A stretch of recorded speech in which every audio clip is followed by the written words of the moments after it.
هاخده من جوه قلب قص امك. قال لي ده انتوا انا طلعت اعتذرت منها. قلت له غور ياض يا معرس، انت صابي رجب. قال لي لا انا طلعت النهارده اعتذرت لها والله. قلت له خلي ياض المتابعين ينفعوه. قال لي مريم شتمتني وعملت عليا بسات باقذر الكلام. بص، قلت له ياض يا متناك، هي مريم يعقوب بتعرف اصلا تشتم؟ بطل حوارات يا عرس. المفروض بقى، هو بيقول لي المفروض بقى انت ابن بلد والكبير بتاعنا كلنا تجيب لي حقي لانك الكبير بتاعنا. قال انا اجيب له حقه من مريم يعقوب؟ كله تعريص هوز. والله البسات عندي والصور المصغره كله على اللاب. عندك لاب يا ابن الايه؟ بجد عندك لاب؟ الف الف مبروك، الف الف مبروك. ان شاء الله ربنا يكرمنا ونحوش يعني خلال ال 80 سنه الجايين ونجيب لاب. عندك لاب؟ الف مبروك، الف مبروك. بص، انا ما بخافش، بس انت راجل بتقول الحق.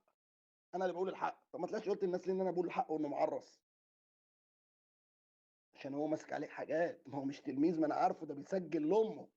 مش هيسجل لك؟ اقعد يا عرس يلا. بس انت راجل بتقول الحق، والراجل الحق ما بيظلمش. اوعى تظلمني وتظلم حدوته.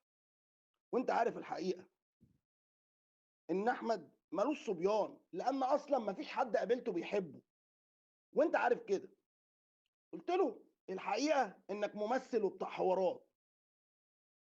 فضحك كده الضحكه الصفراء بتاعت العيال المعرسين دي، وقال لي والله العظيم انت شكلك مصدقني يا مستشار. قلت له واضح انك عيل فاضي. قال لي لا والله يا مستشار مش فاضي ولا حاجه. قلت له انت عايز ترغي معايا في اي كلام عشان تقول يعني ان انت كلمت المستشار؟ قال لي الصراحه انا حاسك يوسف مش المستشار. قلت له لو يوسف كان شتمك وفشخك، لانه ما بيحبش الرغي الكتير، خصوصا مع النسوان الشراميط اللي شبهك. شد ياض بقى. لوك لوك لوك لوك لوك لوك. قال لي احنا في ايام مفترجه يا مستشار، قلبك ابيض والنبي قلبك ابيض. احنا كلنا اخواتك الصغيرين يا مستشار، والنبي انا بره الحوار ده. المهم كل الكلام ماشي كده. قلت له لا مرفوض. تعالى بقى يلا اما اعرفك المفروض عبد الرحمن كان يدير الحوار ازاي. هو اصلا انت مالكش طلوع عنده، بس بما انه طلعك فهو نفسه ملوش وجود هنا. خلصانه، ربنا يسهل له ويكرمه. ولكن بما ان الناس اللي بتشتمنا بقت متواجده عند حضرته، فاذا اللي هيدخل عند عبد الرحمن يتفضل متشكر، هو معانا هو كمان، مفيش ما بيننا وما بينه ضغينه، ولكن ما يجيش يدخل عندي خالص. كلام واضح وصريح. انا مش زيك يا ابو راسين يا معرس يا اللي المتابعه بتخرج بتقعد تجري عليها. والنبي تعالي هتسيبوني لوحدي، والنبي ادعموني قص امك. ما تخلقش وما تخلقش يا ابن الشرموطه. الله اكرم سلام يقول له انت مشيت ليه ولا جيت ليه، ولا مين يدعم ولا مين ما دعمش. يا شحات يا ابن المتناكه زي العرس الكبير بتاعك. قص امك. هو الدعم عامل لكم روشه صح؟ انا ممكن اقفله خالص. انا ادعم نفسي كل يوم، كل يوم بالافات الدولارات. ايه رايكم؟ برضه هتطلعوا حجه انت عيال بتتناك، ما تشغلونيش. ماشي. المهم هكمل لك انا بقيه كلامك عشان الناس تعرف انك معرس وبايعهم. يا ابن المتناك، يا ابن المتناك، انت عايز تبقى واحد من هارت؟ اقعد يا ابن الفجره، يا ابن الفجره.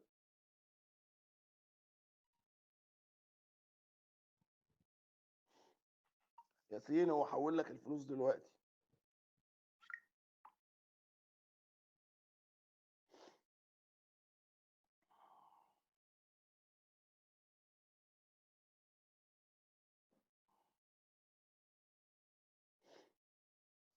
فاحنا مثلا لما جه محمد محروس او الاستاذه هند النادي او كل الناس المحترمه او هلا جنيدي، اول حاجه عملوها ايه؟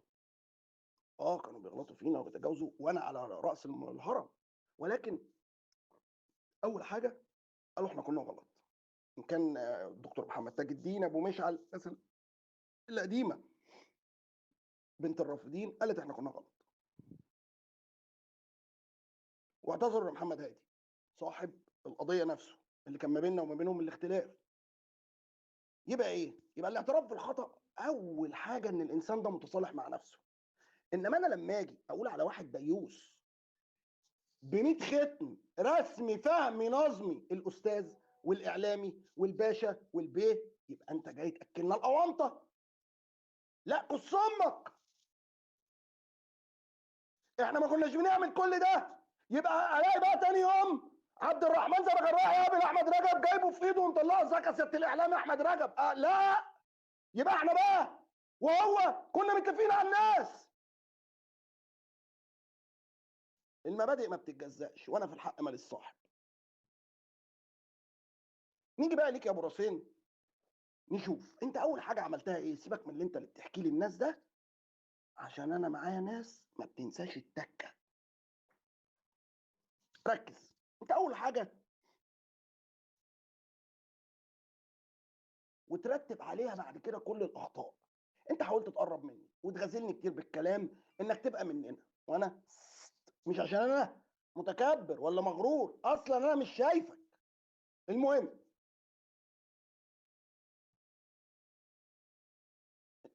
انت خرجت في البدايه خالص قلت خبر كذب انت والواد كيكا النصاب ان انا اتحبست، وان انا عليا حكم 5 سنين، وان يوسف عليه 3 سنين، ده في البدايه خالص. وان انا مش عارف ما رحتش الجلسه، وان ده مش عارف ايه وده ايه، وبدات تصدر معلومات زائفه في الوقت اللي انت بتتفرج عليا وبتتابعني وشايفني موجود. وطلعت خليته يقول ان انا سايب البيت وطفشان واخد لوكيشن، وانت تعلم ان كل دي معلومات كده. اذا انت مشترك فيها وبتضلل الناس، وده كانت من البدايه كده. انا لا اعرفك ولا يحب ولا يشرفني ان انا اعرفك. ولما انا طلعت كدبت خبر الكذب بالمستندات، فضلت انت مديله المساحه. بعديها طلع قال كنت انا بدردش مع الناس وبتكلم عن قضيه، وان رؤساء المباحث انا شلتهم من الخدمه وواخد عليهم كل واحد 5 سنين. طلعته عندك يقول لا يا اكرم انت بتكذب على الناس، الناس واخدين 5 سنين مع ايقاف التنفيذ. وانت قال لك صح يا محمد، قلت له انا شفت المستندات. هنا انا عرفت على طول ان انت معرض بمزاجك، وقمت طالع انا مطلع احكام الضباط انها مش ايقاف وانك عرس، عشان تقول انك شفت مستندات وانت ما شفتهاش. تبقى انت عيل لا مؤاخذه بتنام على بطنك زي سيدك وستك زوز. طبعا انت زوز فرحانه دلوقتي، هو اصلا يلزمني؟ ده عيل ابن متناك.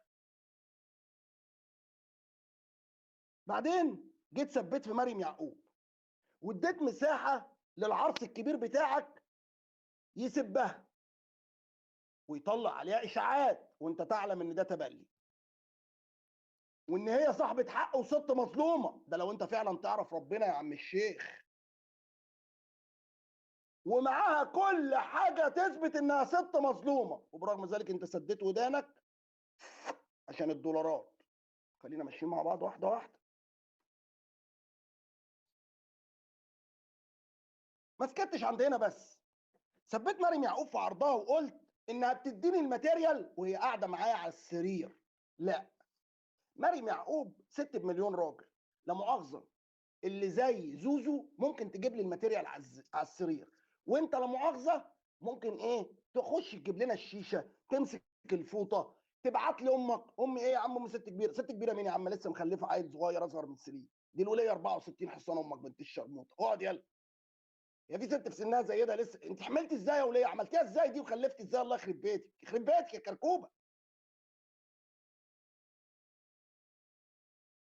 وبعدين دخلت بقى على سوها اغا، وعلى صحراء الخرافي، وعلى دندون، ومين تاني، دينا وهيب باين، حتى الرجاله محمد محروس وسماح الكاشف. وقلت ده بيبتزهم وبيستغيثوا وبيعملوا، وحق السيدات كلموني مش هيعرف يبتزكوا وانا موجود. وكل ده رمي بلد. دخلوا هم ضحكوا عندي ولا فاهمين اصلا ان انتوا عالم بنت كلب شمال الشمال. واصلا لغايه اللحظه دي اصلا سوى اغا ولا كان ليها كلام معايا اصلا. حتى دلوقتي مالهاش كلام معايا، رساله كل فين وفين على الواتس، بس ساعتها برضه ما كانش ليها كلام خالص خالص.